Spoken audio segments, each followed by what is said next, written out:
News Maharashtra K9 आवाज जनतेचा। विधान परिषदेच्या निवडणुकीत शुक्रवारी पिंपरी चिंचवड शहराला 5वा आमदार मिळालाय। भाजपचे राज्य सचिव अमित गोरके हे विजयी झालेत। गोरके यांच्या रूपाने भाजपला 4था आमदार मिळणार आहे। उपमुख्यमंत्री देवेंद्र फडणवीस यांच्याशी निष्ठावान असण्याचा फायदा गोरके यांना झालाय। भाजप नेतृत्वाने मातंग समाजाला प्रतिनिधित्व देत सोशल इंजिनिअरिंग साधलंय।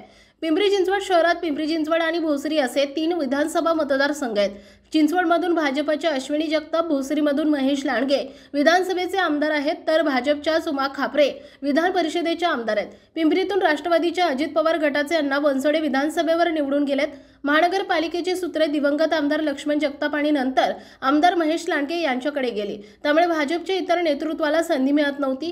पिंपरी मतदारसंघ अनुसूचित जाती गटासाठी राखीव असून राष्ट्रवादी आणि शिवसेनेच्या सामन्यात भाजपला मुसंडी मारता येत नव्हती। पक्षाकडे तशा तक्रारी केल्या जात होत्या।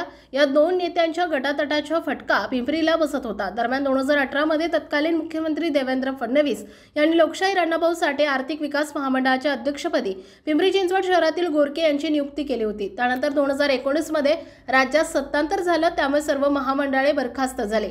नंतर 2022 मध्ये महाविकास आघाडीचं सरकार जाऊन महायुतीचं सरकार आलं। त्यावेळी महापालिकेत माजी विरोधी पक्षनेत्या उमा खापरे यांना विधान परिषदेवर संधी देण्यात आली। त्यानंतर विधान परिषदेसाठी भाजपने गोरके यांना संधी दिली होती।